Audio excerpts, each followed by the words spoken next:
Welcome to the MLS Net Boys podcast, episode 15.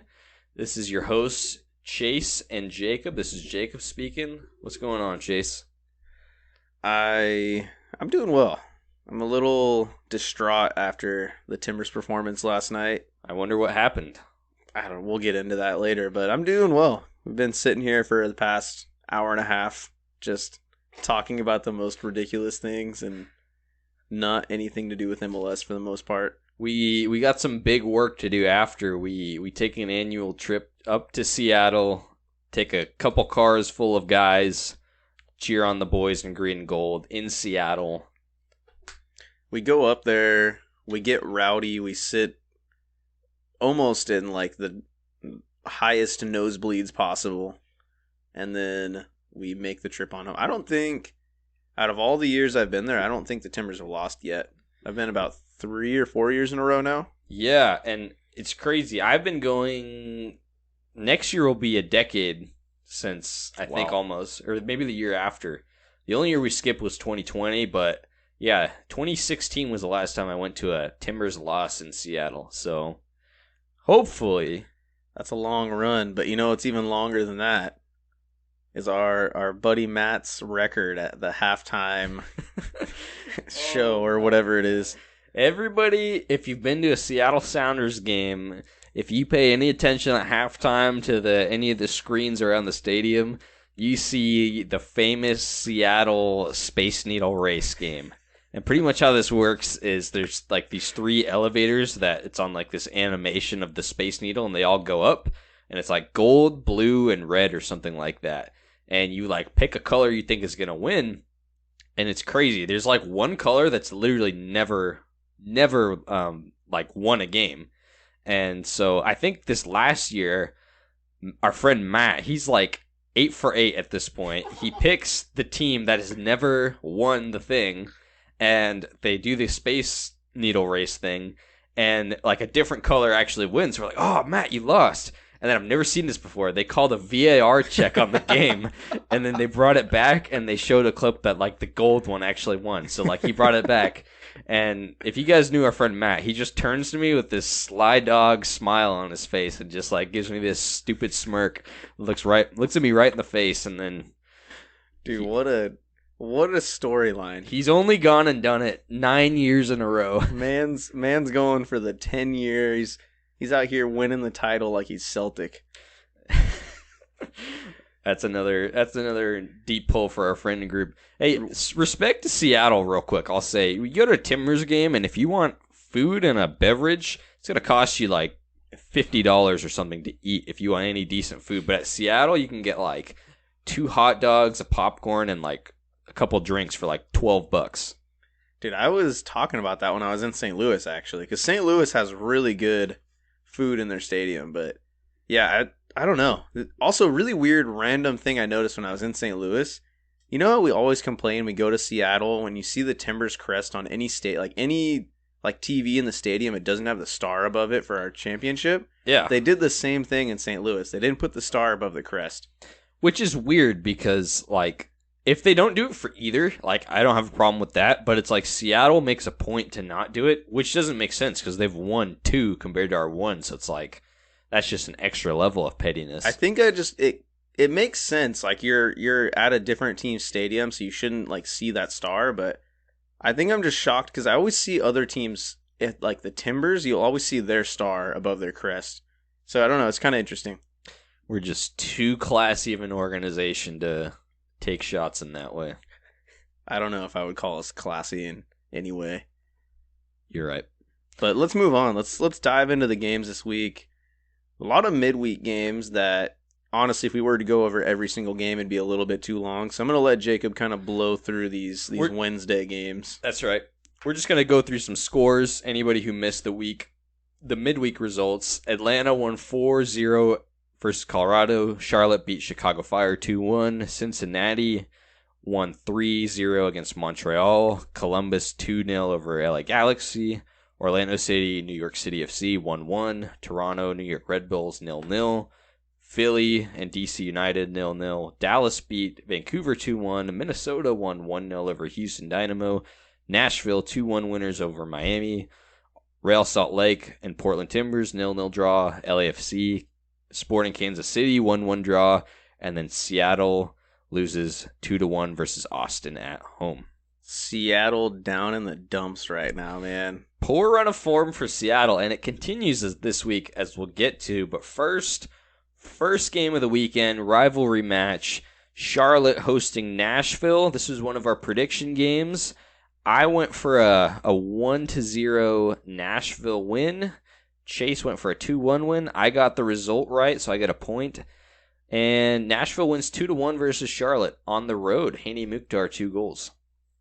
That was rough. That was the one game where we differed on the result prediction, and I was really banking on Justin Meram showing up, and instead I got freaking Brant Bronico just trucking through the defense. What a goal. Dude had 3 defenders on him, and he still managed to get in and score. Brant Bronico is the epitome of kind of reminds me of old school MLS. He's got a weird alliteration name, and just this guy's put fullback, in the center midfield, can play in the attack. Comes out of college and he just sauce these random teams. He'll get these high level defenders or Dude's got the name to be an NFL offensive lineman coach. Brant Bronico, yeah. Yeah, seems like he's doing good in Charlotte. Good for him. Another rivalry game, the Ohio Classico. It's not called that at all, actually. But Cincinnati hosts Columbus, and Cincinnati wins 3-2. My poor Columbus. My poor Columbus. A little interesting. They weren't really playing Cucho up top, straight down the middle. He was kind of drifting out wide and letting Zalarian take that center spot. So, not exactly what I think most people would expect from Cucho in this Columbus team, but I don't know. Wilfred Nancy, I kind of trust him in the way that he sets his team up, so I'm definitely just going to emulate this on our FM save once we get back to it. It's interesting because this was a back-and-forth game. Cincy goes up 2-0, 25 minutes in. Columbus fights back and makes it 2-2 in the second half, and then they just blow it with just a terrible mistake in the back, and then Cincy goes up, and then Cincy gets the result. Cincinnati is won. They've played 8 games at home. They've won all 8. They're perfect at home this year so far. Making that place a fortress. TQL Stadium. Honestly, one of the best stadiums in MLS, I think. And yeah, finally nice to have those home fans be rewarded because they've been solid crowds since they've been in the league, but results haven't come by. Next up, going to DC, where DC United beat the LA Galaxy 3-0. Jeez. I think Vanny's got to be out at some... Just manhandled. I don't know if LA Galaxy's going to let him go because of that 5-year plan that they sold on, or that he sold them on, I guess. It's tough because we've seen this thing happen where, I don't know, I feel like in MLS, coaches are, held on a little too long, whereas I would say in, the Premier League, it's they're really quick to fire coaches. But we've seen teams where it's they have a terrible season or terrible round of form, and then they come into form and they turn things around really quickly and get into the playoffs and do some damage. However, let's not take away from DC United. They won 3-0, 3 goals in 9 minutes also. Benteke with another goal. He's been really good this season. Rooney's been quietly pretty solid. Yeah, he came out. I don't know if you saw after their midweek game when I think they tied 0-0, correct? Yeah, he came out and he was pretty open. He said it wasn't good enough. That they deserved more. They needed 3 points from that. And then obviously his team responded well here, pulling out a big result. Benteke has just been immense for them this season. Yeah, exactly. And yeah, for the Galaxy, I mean, they're probably the worst team in the league right now since Kansas City's kind of, before this Saturday game, seemed to have found some form. However, they're definitely the worst on form. I would still say Kansas City overall is probably the worst. You think so? League. Huh. I if you're looking at it on paper, I would say one of the worst teams, yeah. I'd say Galaxy are better on paper. However, I feel like their players aren't showing up.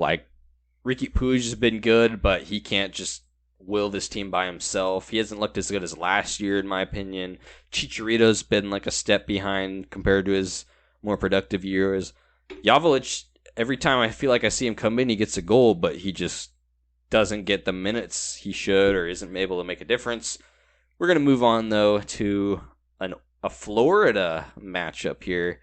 Inter Miami hosting Orlando City, and Orlando wins 3-1 on the road. Big result for them because Orlando had been on a terrible stretch of form, and Miami had gotten like 3 impressive wins over some 3 big clubs. So huge result. And Kara scores, I think, for like the 4th game in a row. It's like, 4 goals in 4 games for him. But more important question, what is the name of this rivalry? I don't know if it has a true name yet. I'm kind of glad because I'd rather the fans actually like come up with something than they just have like some stupid label thrown on them and like they kind of are forced to go with it.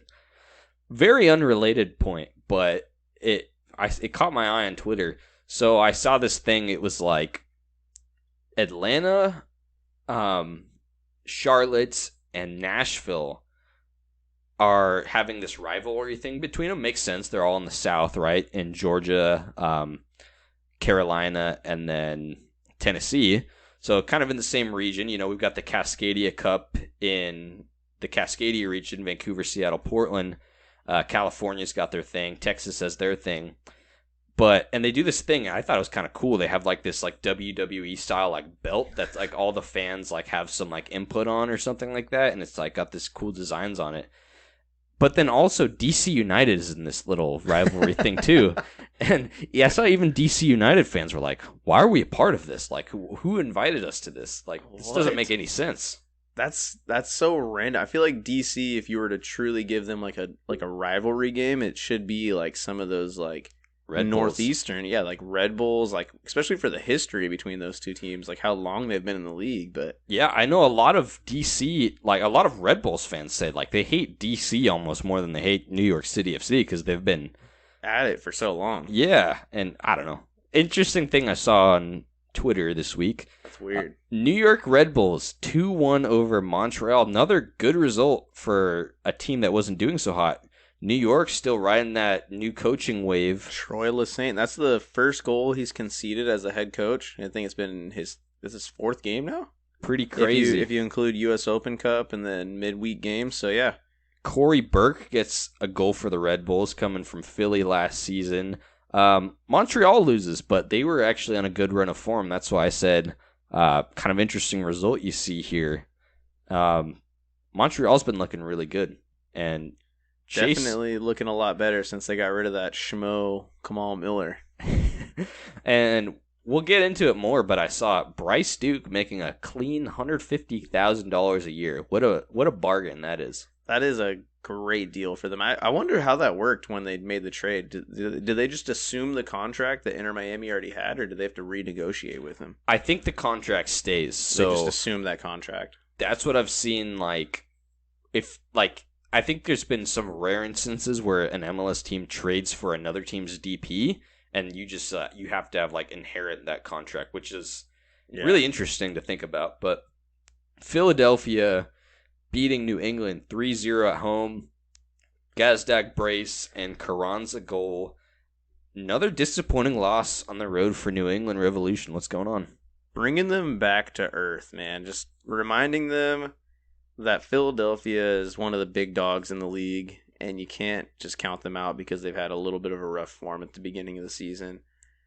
But yeah, I don't know. I mean, just rough game all around for New England. Not even a shot on target across the 90 minutes. They had a little bit more possession, but not a significant amount. I mean, they managed more passes and everything. But that's just what Philadelphia does to you. Even if you have the ball more than them, they're still so dangerous when they get it. Yeah, and it seems like Philly's finally waking up. You know, they haven't been the best this season. 4 losses on the year, and that just disappointing CCL run. New England will go down to 3rd place, so still pretty high for them. And then Philly goes up to 5th place after that result. Maybe coming back to reality a bit for the Revs, I think that was, they had that crazy good year in 2021, terrible season last year. Maybe kind of leveling off a little bit into a more they're a good team, but maybe not like the best sort of team in the East. But we'll remain seeing on that. Next up, Austin beats Toronto FC 1-0. Zardes with the goal of the season in stoppage time to win it. Did you watch this goal? I mean, we were talking about it during the Timbers game, but did you watch it? I watched it later that night, and Chase said it just sums up Toronto FC's season. So you want to run through that? What just happened? Absolute shambles in front of the goal. It's just a cluster truck of people there. Just you get like a whole bunch of guys in front of the net. Essentially, the ball gets kind of popped up, and one Austin player falls down in front of Sean Johnson, and he, as he goes out to claim it, like looks at the guy and then yells at his teammates and like points at the Austin player on the ground. Everybody on Toronto is just standing around expecting Sean Johnson to claim this, as he normally does. For whatever reason, he retreats to his line.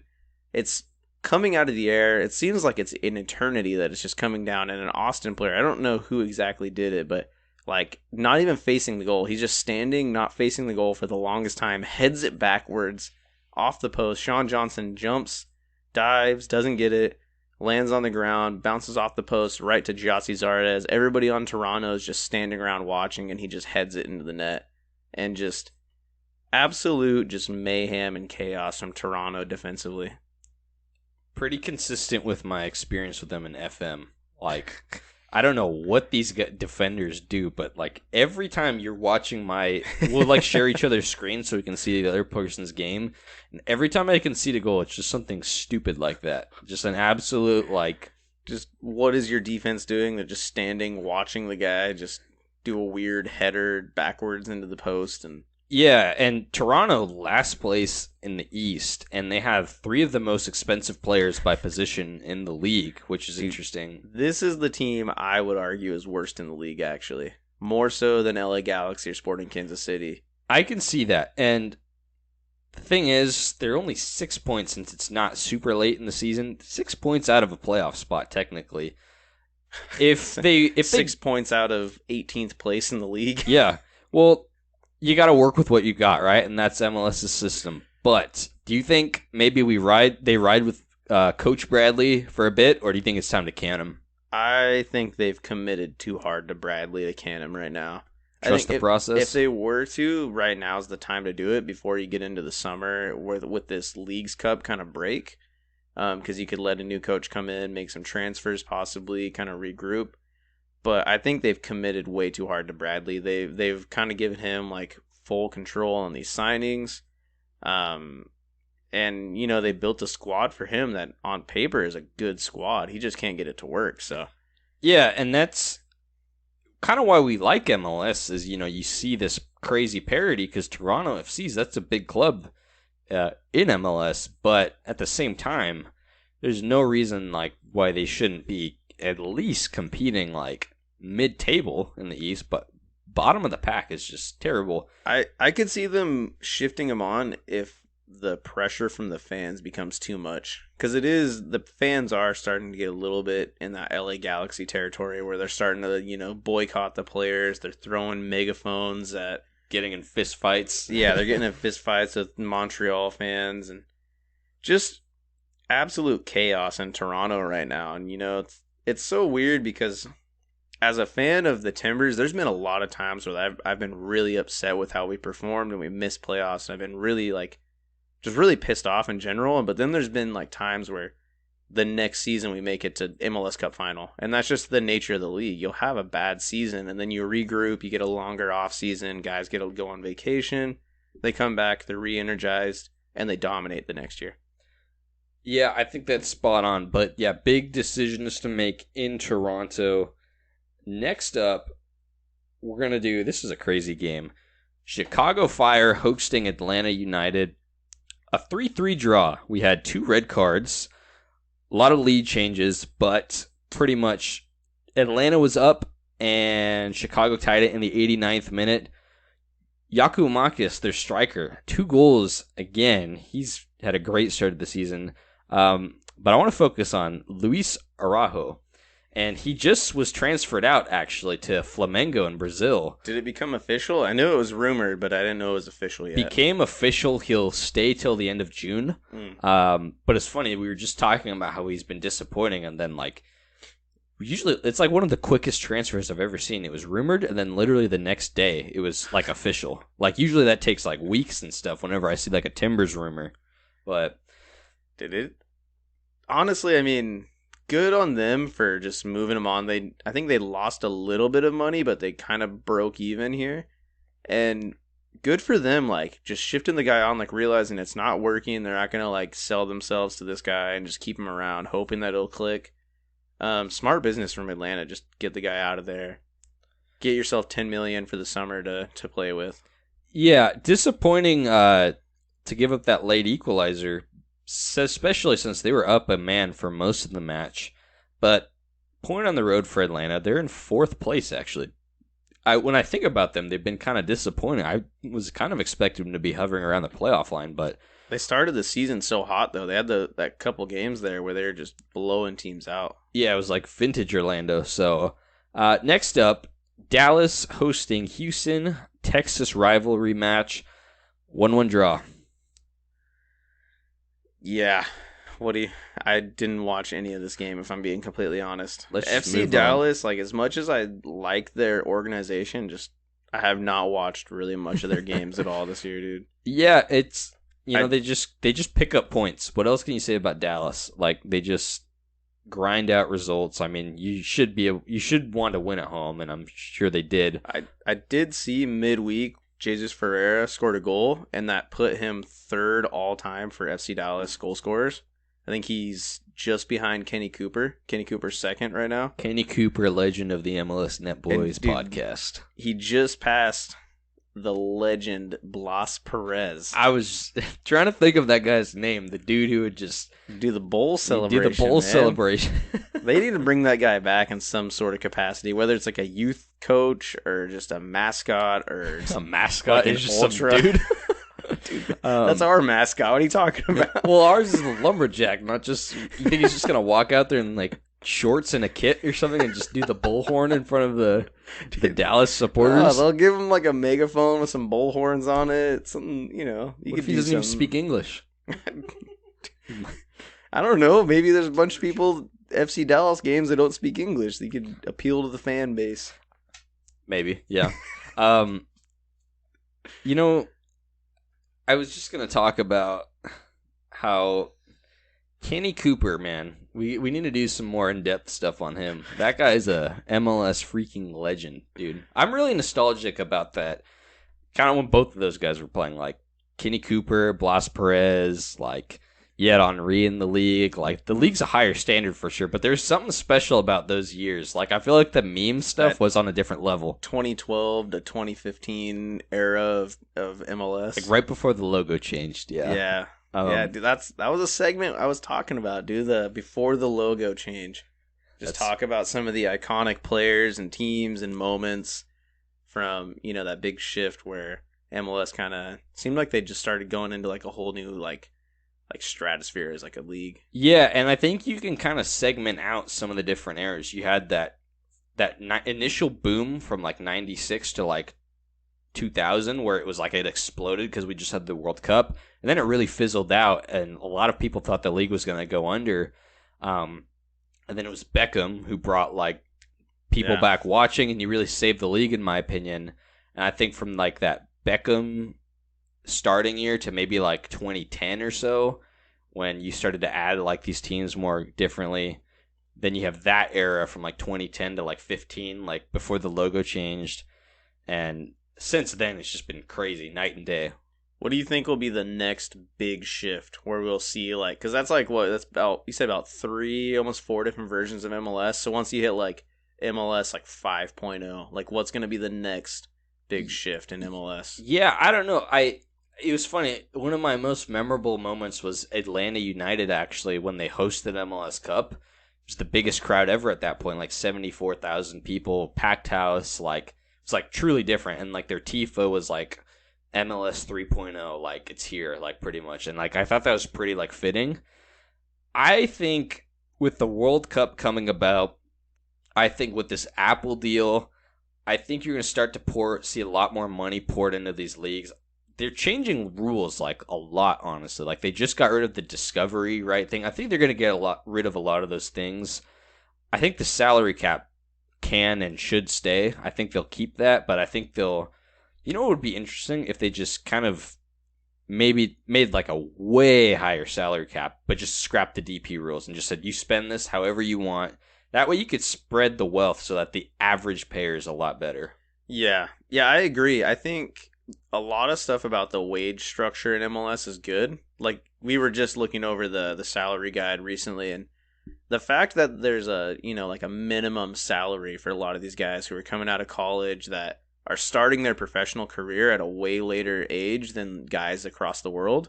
I think that's a really positive thing, but I agree having a salary cap that gets increased and then get rid of all these weird DPs, TAM, GAM, just give them a budget of how much they're allowed to spend on player salaries and just say go crazy. Like give him, I don't know, I would say the average MLS team doesn't spend more than 20 million on salary right now a year. So if you put it at like 20, 25 million, you just say, hey, go crazy, bring in whoever you want as long as you don't exceed this, and that's it.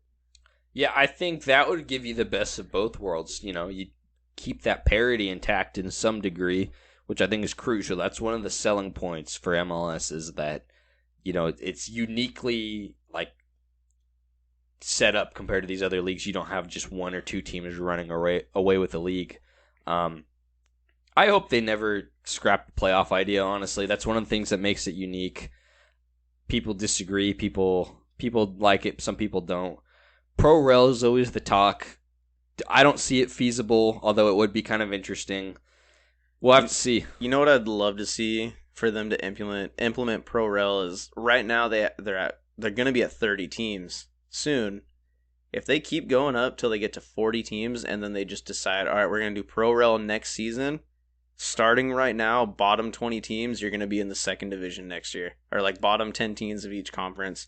Because that would make for one intense season. If they did that, like, we're on season 28, 29 of the league right now.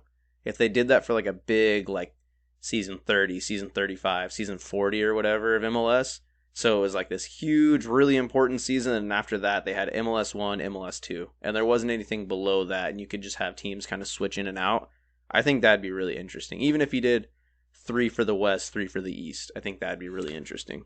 Yeah, if it ever does happen, I think it would be like that, just MLS 1 and 2. And I think it would be a hard selling point for a lot of these owners, and they'd have to get them all on board. I think the direction that's more likely is splitting, if they go to like 32, say, you could split into 4 set divisions, and there's lots of easy ways where you can map it out where it's like, okay, you've got a Pacific division, maybe like a Northeast, a Southern, and then a Midwest.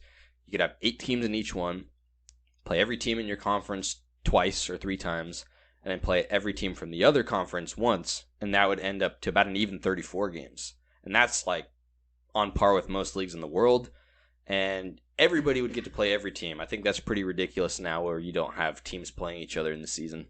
That's all fine and dandy, but this league's way too greedy to stop at 32. They're just going to keep going. Same thing could happen with 40, though, if they do. Do you think they'll go to 40? I could see it just keep going. I mean, with how successful the new teams are right now, like all the new expansion teams have been so successful and when you look at like the weekly reports of like attendance numbers, it's always the past like 5 expansion teams are at the top.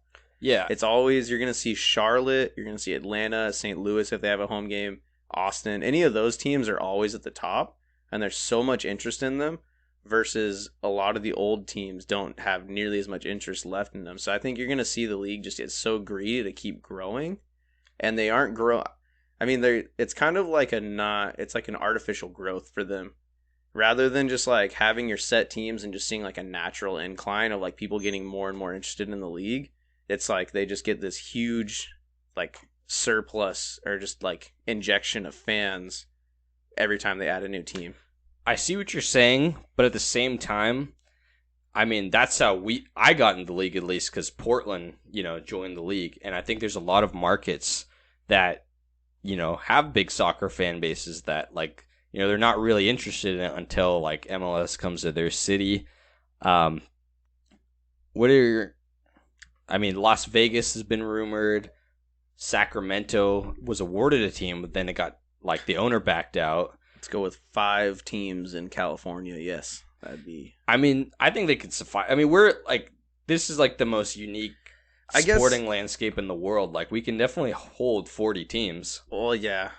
The thing with California having so many teams, a lot of people are complaining about it. But when you look at the East Coast and how the teams are spread out, and then if you were just overlay California over it, you'd have 4 or 5 teams inside California over there. So kind of silly for people to get upset about that. But still, I think it'd be nice to see more teams kind of spread out with like a Las Vegas, Phoenix maybe. Phoenix getting a team would be really exciting. Just kind of exploring more states and giving more people something to get involved in. But that also goes back to what I was saying. I think you're just going to see the league continue to do that because they're going to see more and more viewership and just surplus amount of people that get into the league and get super involved in MLS and listen to podcasts. And that would be nice. Actually, yeah, let's get 40 teams in the league. That'd be awesome. And I think if there was a league to do, like expand like that many teams, it would be MLS, 100%. They've shown like they do weird things, but like some of them work, some of them don't. But like this Apple TV deal, like they're the first soccer league who's had like kind of like a partnership like this. VAR was like tested in MLS first. They do the weird goalkeeper like interviews live in the game. Remember, like weird stuff like that. It's interesting, but I like a lot of that. I just have a really hard time, especially as somebody who really enjoys keeping up with the whole league. It's already so hard with how many teams we have. It's going to be impossible if you get up to 40 teams, which seems like it's going to be likely. Moving on to the Colorado Rapids hosting Real Salt Lake. Yeah, good job on the tie there. Who are you even talking about? Dallas and Houston. Yeah, nice 1-1 draw. Let's move on to the next game. Another prediction game for us. That was a crazy rant. We both opted for Colorado winning. I said 1-0 Colorado. Chase said 2-1. Neither happened. Real Salt Lake scored 3 goals and won 3-2 on the road. They hadn't scored in like 300 minutes before this. They had been having zeros on the board since then. Damir Kreilach gets on the board. Big win for Salt Lake.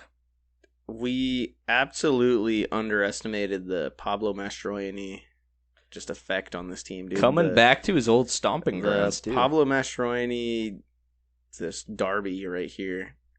Man had Zach McMath in goal. Just got his team fired up to go up against his old team. And Zach McMath revenge game as well. Yeah, absolutely came out on top. So remember he was at Colorado Rapids? Because Zach McMath, legend of the show, but he had been a backup for his whole career. Goes to Colorado, starts signing, and then Colorado decides they're going to get Tim Howard as a designated player, and he just goes straight to the bench. Zach McMath luck right there. Man. But another rivalry game, St. Louis finds some form and win 4-0 against Kansas City and slams the door on that great run of form Kansas City had. They had taken points at LAFC, at Seattle, and then at home versus Minnesota, and then just absolutely get destroyed against St. Louis. This is a big game for St. Louis, They have been terrible like the last month and a half almost. Big 3 points at home. When you think about how these two styles match up, though, it makes sense. Like St. Louis just so intense with their press, and they're so high up the field. And KC just wants to play out the back. They want to possess the ball. And with how bad they've been this season, not going to work against a team like this that's just high-flying, intense, chaotic press. My favorite thing to do is just picture Ronaldo in some of these random games for SKC. Do you think he would be more or less happy than he is in the Middle East right now? Because he seems pretty miserable over there right now. I think by sheer...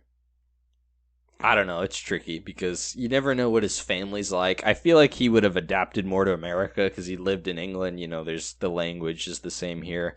But I don't know. It's just funny to picture Ronaldo like playing in these random games. I feel like they wouldn't be doing as bad, honestly. I feel like he would have elevated them to some degree. They would be doing better. The only thing I would dislike about it is which is also a positive, is how many eyes he would bring to the league, and then how bad like SKC is. So a lot of people would tune in to watch MLS just to watch a Peter Vermees, like, crappy SKC team. And they'd just be like, dude, MLS is so bad. They got this freaking Johnny Russell guy. Like, no Johnny Russell slander on Johnny the pod. Russell is solid, but just, you know what I mean? Like, a lot of, like, Euro snob people would just tune in to watch, like, Kyrie Shelton. Alan Polito just, like, miss a sitter, and just they would just watch Graham Zusi. They would tune in to watch Graham Zusi at right back whipping balls into Daniel Shalloway. Hey, I will forever be indebted to Graham Zusi whipping in that ball for John Brooks at the 2014 World Cup. So, and Mexico fans have everything to thank him for too, because he sent that team to the World Cup in 2014. But LAFC hosting San Jose, second time in like 3 weeks. LAFC wins 2-1 at home. Carlos Vela gets a 95th minute penalty to win it. You know, MLS headquarters decided, we can't have San Jose taking points off LAFC. Press a button. Let's get the pen for LAFC. Let's give them the 3 points. Just kidding. It was probably warranted. I said it last week, but I just hate talking about LAFC, dude. Just seems like the downfall of our league. I'm thinking they're going to have a fall to grace one of these seasons. Like, remember when Toronto was with Giovinco? They had those rapid teams, and they won one MLS Cup. Dude, inches away from a CCL title, and then they just were terrible. They're making Steve Cherundolo look like he's a good coach. I think he I think Bob Bradley, when he was coach, overcomplicated things a little too much, and then Steve Cherundolo he has like one of the best rosters in MLS. I don't know how Bob Bradley fumbled the bag so much. He just comes in and the players just don't even listen to him. They just man's like a high school coach, just goes out there and just like, hey, go play, guys. Yeah, LAFC 25 points, 12 games played, so they have a good lead at the top of the West. Second most points per game in the league, actually. Cincinnati's ahead of them still, which is, not all hope is lost. Cincinnati might beat them in the Cup final. But we have to talk about Portland hosting Minnesota. Oh, there was a Portland game I think I just turned off the game in the 94th minute and just went straight to bed, and it was a 0-0 draw. There was a Portland game this weekend? I didn't know. Who scored? Chase, tell us. Mangokule Huangwane. This was... I only caught the second half of this game. So I was at like a family function, and I came home to my two roommates, their girlfriends, and then Jacob and his wife sitting in my living room. All the vibes were good. There was some canned beverages being passed around, some pizza. There was some cookies were made. So it's our day off. It was a nice evening to watch the Timbers smack around a Minnesota team. I thought we were going to dominate that. They didn't have what's his name? Who's the guy? Robin Lod. Robin Lod. Reynoso still wasn't back from injury. They just haven't looked good going forward. They don't have a true number 9 right now. So I came home and I was all excited. I was ready to watch this. And then as the night went on, I just progressively got like more and more anxious about the result. And then it happened. And like you just knew it was going to happen, didn't you? Like once it gets to a certain point for Timbers, you just have these heartbreak. And dude, so you know what? Like lately when we've been watching the Timbers and they've been playing well and we're not there, my girlfriend always turns to me and she goes, "Why aren't we there right now?" Because we go to a lot of Timbers games. So whenever they're like playing really well and they're beating teams, she goes, "Why aren't we there right now?" Same thing happens for me. And then last night when they lost like 1-0, I didn't say it, but I was so tempted to turn to her, like, "Why aren't we there right now?" Yeah, I've been pretty fortunate to not witness many of these heartbreak moments in real life, but I've had a lot, but I've also had a lot of great moments. Same here. At the Theater of Dreams. Good job to Minnesota, I guess, for getting 3 points on the road. That's if my team did that and like we were missing our 2 best attackers, I'd be pretty stoked. So good for them, but I'm gonna say it right now. Minnesota's gonna need those 3 points more than the Timbers will at the end of the season. I hope. it sucks because last year we missed the playoffs by 1 point. And I remember take back what I just said. Specifically last year, there was multiple games we were winning.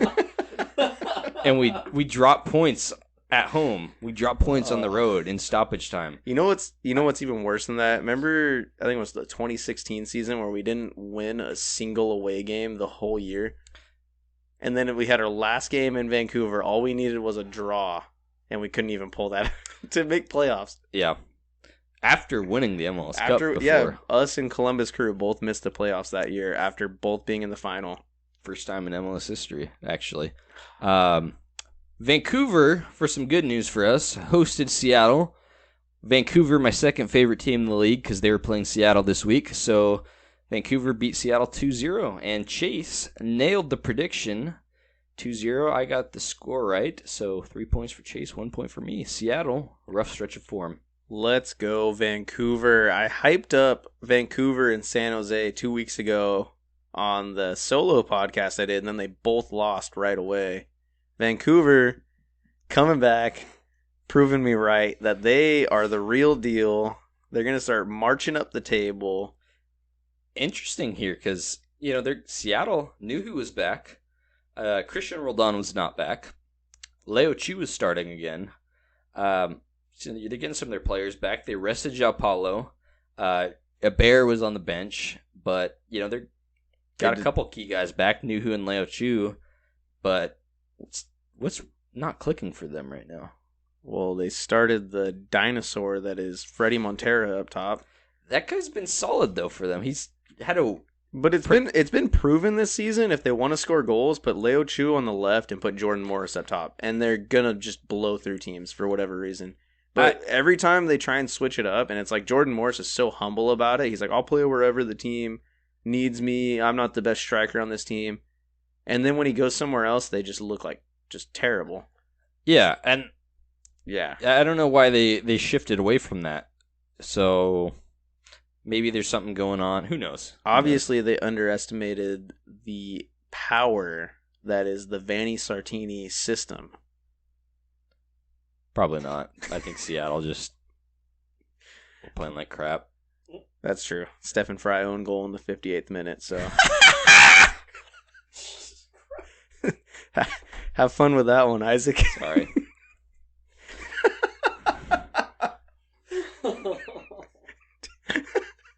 Oh man, producer Isaac's just showing me like the audio logs right now, and like you see like all the spikes and everything, and there's just a fat red line where you did that. That'll kill somebody's earphones if that ends up being in there.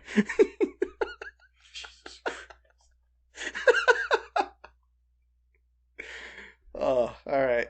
We got to move on to some breaking news in MLS. We have a new team coming in next year, and it is the San Diego City determined. SC. They do not have an official name. Kind of a bit of a meme right now because there is currently a USL team in San Diego that is the San Diego Loyal, and this new ownership group just said, no, we want none of that. Which is double interesting to me because Landon Donovan is so involved with that team, and he's like been the face of our league. I'm surprised they didn't like work up something together and just that ownership group buys San Diego Loyal and bumps them up. I was pretty pissed about this, honestly. San Diego Loyal is a cool brand. Their jerseys are sick. Sponsored by Rocket League, which is the only team that I'm aware of that is. They got a loyal fan base. Funny enough, they got a pretty loyal fan base, and they get a decent amount of fans for a USL team. And I was pretty upset because a lot of their fans were. But then I heard like a similar thing happen. Like they just kind of started this new club when there was a fumbling NISA, which is like another division of U.S. soccer team, and they kind of just set more up like a regional division, not like a national one like USL, right? Or no, I think it is. It was national. They've just more folded. Like a third division. Yeah, but they were actually a league that was supposed to implement Pro Rel and do all these big things, and then just never happened. And half the teams dissolved. I feel for San Diego Loyal fans, but it's kind of like they say, there's always a bigger fish, and San Diego Loyal kind of took over for this NISA team, not directly, but they kind of took that market, and now MLS is doing the same.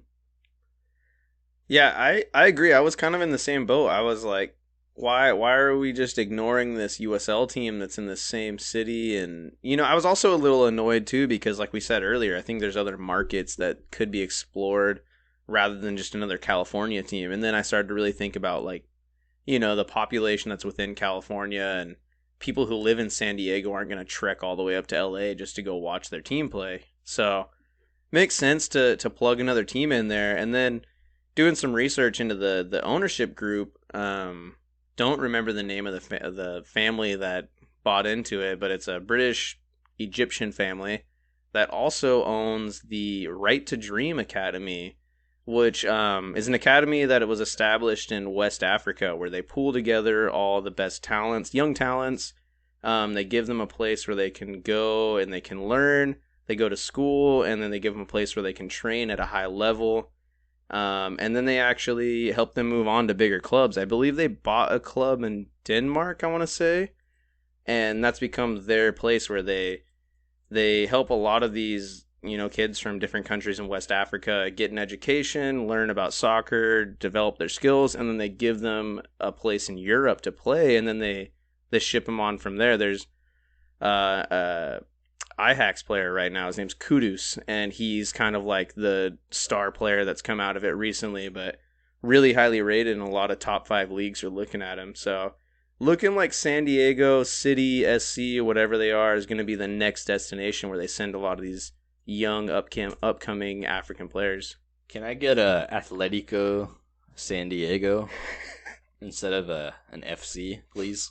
If you're going to stick with a cliche like nothing name that doesn't really make any sense for your team, give me a different one. Do something a little bit more interesting. But no, I really am excited because of the ownership group that bought this. It's a group that obviously is willing to spend money, as they've now bought 2 different clubs. A group that is really invested on youth development. I think you're going to see a huge influx of young African players coming through. And then when you look at their location and their kind of focus on youth development, they're right on the border, right next to Mexico. And in recent years, you've seen a lot of Mexican-American players choosing the U.S. over Mexico. So I think with a place like this where you can see a lot of kids get into an academy there, it's going to start to make more of a little bit indent in that Mexican-American market. So it's going to be interesting seeing how this team really affects the league. I'm excited for it overall. But I don't know. It's gonna be an interesting next couple years watching how they develop. Yeah. Quick. Who is their starting first DP big name signing? Top of your head. Who do I think they'll sign? Or have they already signed somebody? No. Who do you want / think they'll sign? Give me a name.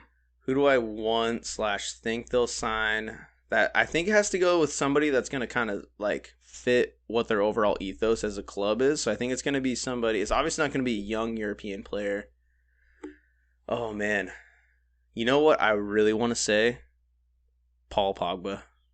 Paul Pogba to San Diego. So, right to dream, you said. West Africa? Yeah. Give me Pierre-Emerick Aubameyang. West coast of Africa, Gabon. Fits the bill. That would be pretty legit. Not gonna lie, that would be pretty sweet seeing him come through. Seeing him banging a goal against the Colorado Rapids in their debut game at Snapdragon Stadium. I could also see a guy like Raul Jimenez from Wolves. Man, just hasn't been up to par, in the Premier League anymore. I could see him coming back. Yeah, I don't know. It's fun to speculate who they'll get. However, prediction time. We under predictions? Are we late on time today? Talk about some MLS salaries. We could blow through some salaries real quick. Totally forgot about that.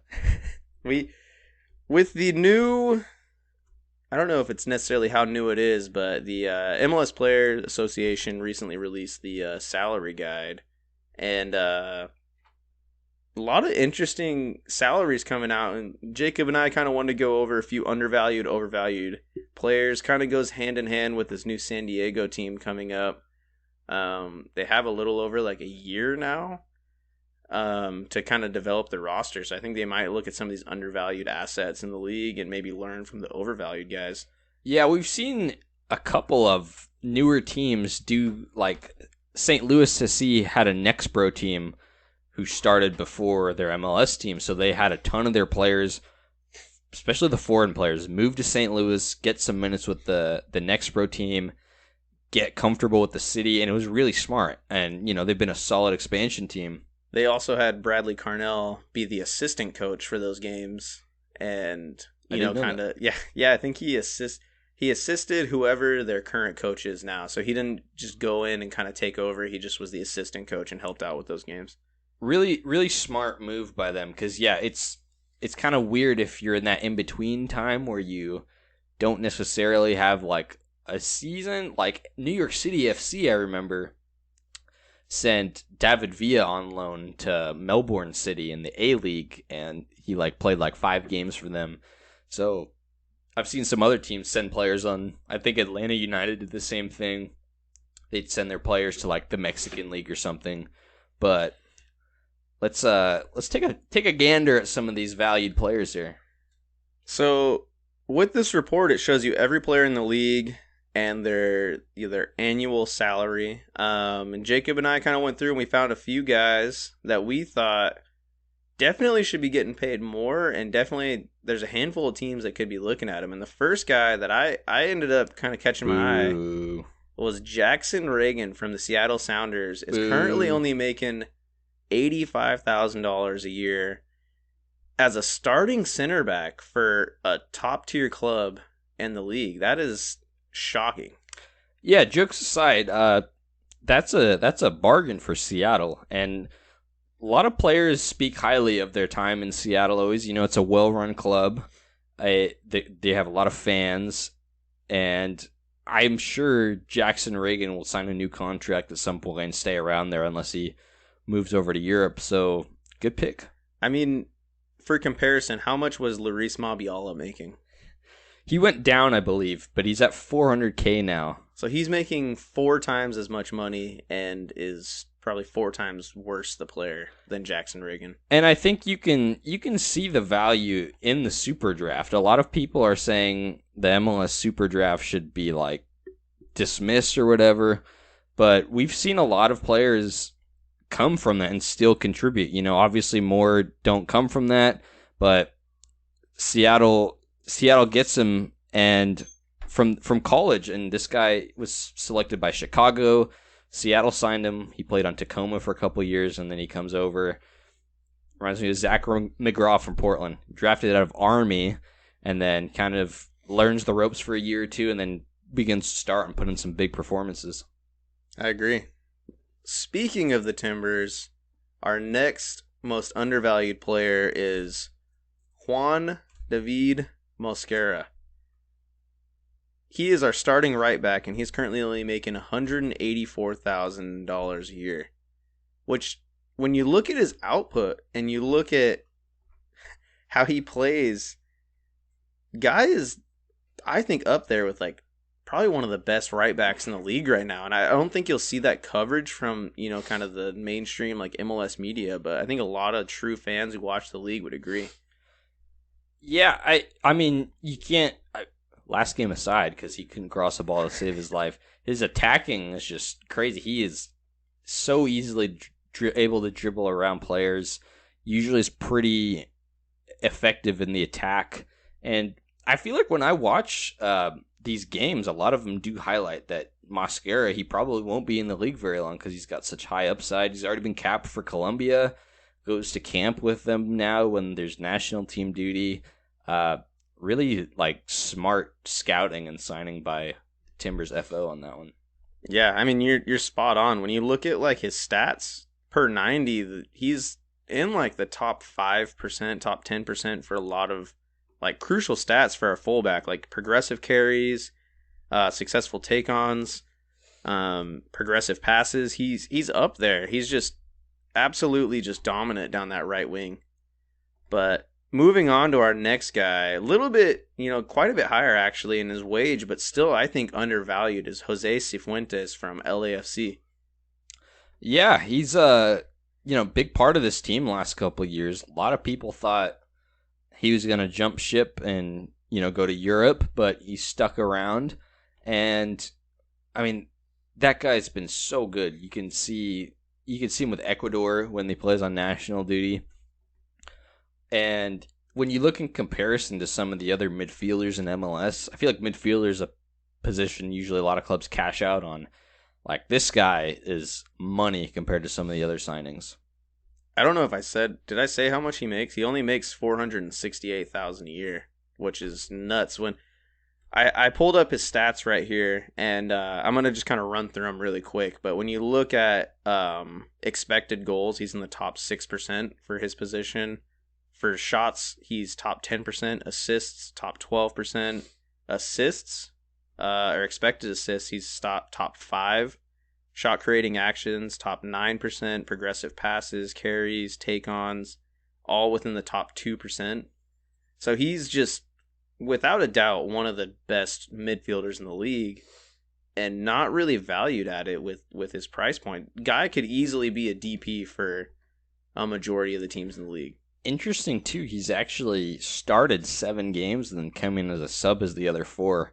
And yeah, it's like you said, I can see him being a DP for another club. I don't know if they're like kind of holding out on him because it was like heavily rumored he was going to leave and go to Europe. But you know who I could see? I think he was rumored with him, but I could see him going to Brighton and just replacing Moises Caicedo and being like an absolute just baller in their midfield. Weston McKennie linked with them as well.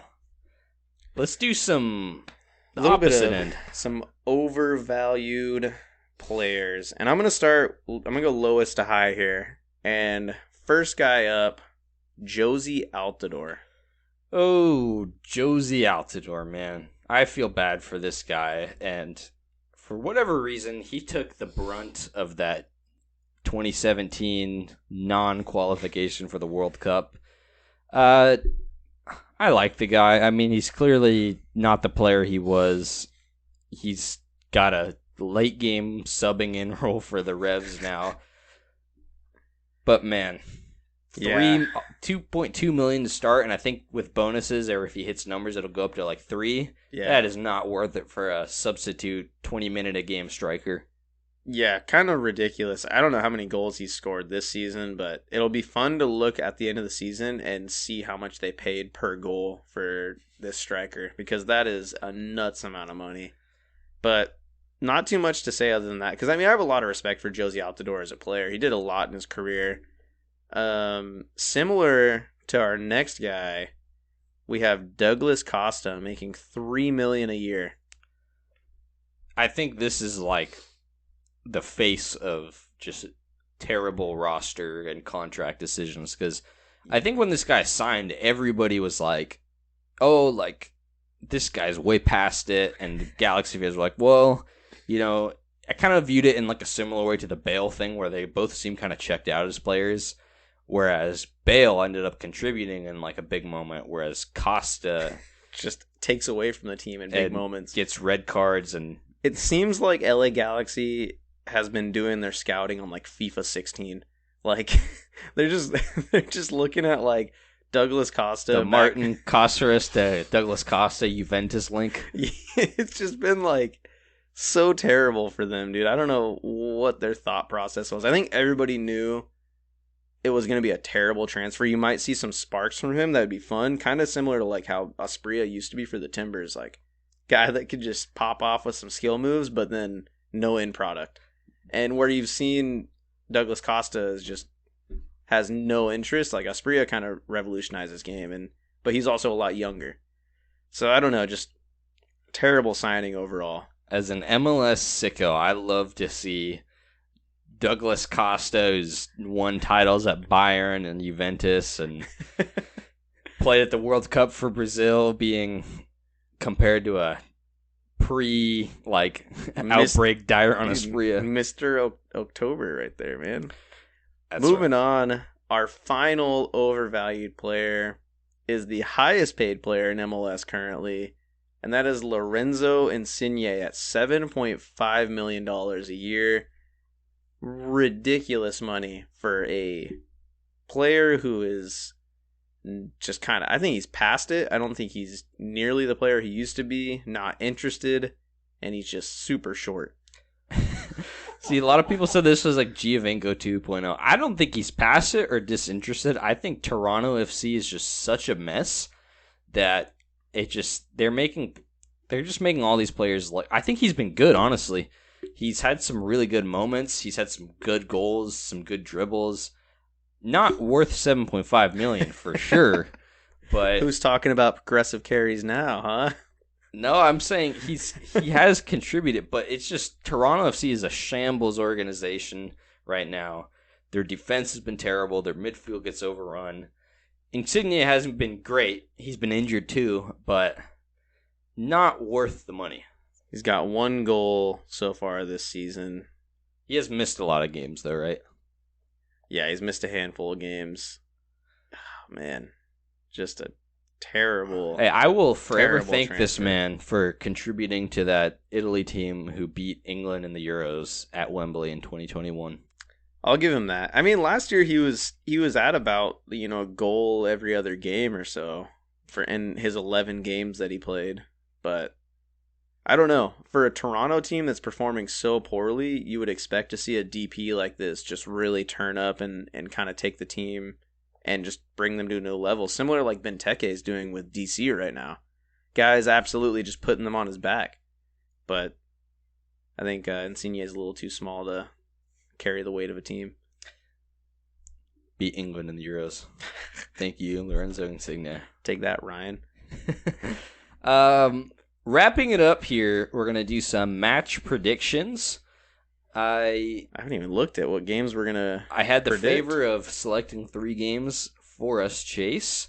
Oh, boy. And first right. game, we got another rivalry game. Orlando City hosting Atlanta United. I think this has been a spicy kind of natural rivalry since Atlanta's been in the league. And I'm going to go with a 2-1 Orlando City victory at home. Oh, man. And I think this is the job that I can see Atlanta like making like Gonzalo Pinedo out if like he loses to Orlando, because Atlanta hates Orlando. I'm going to disagree here, actually. I'm going to go with an Atlanta 2-1 because I think Giamakis came back recently, not full, but he came back, he got about 20 minutes and he looked up for it, and he kind of brings the level of the team up. And if you give these guys a free kick anywhere in your half, Thiago Almada is going to just make you pay for it. These teams need to start putting guys in the, like 5 guys on the line like in pro clubs. Yeah, on FIFA. literally. You just need to put everybody on the goal line and just dare him to shoot at you. I see your Georgie Giamakis, and I raise you a Duncan McGuire special from the striker for Orlando. So Duncan McGuire, one of the best draft picks so far this year. Dude, I don't know what goes on with these Orlando City teams drafting strikers. Kyle Larin, a couple years later, Daryl DK. Now this guy. They obviously, value in the draft, man. They got their eyes on the college game. They know what's going on. Montreal hosting Inter Miami. I'm electing for a 1-0 Montreal win. Big return for Kamal Miller after being gone for like a week and a half. Didn't expect it that quickly. Bryce Duke, Ariel Lassiter playing against their old team as well. Oh, man. Usually I come up with my predictions before we do this podcast, but I did not do that this time.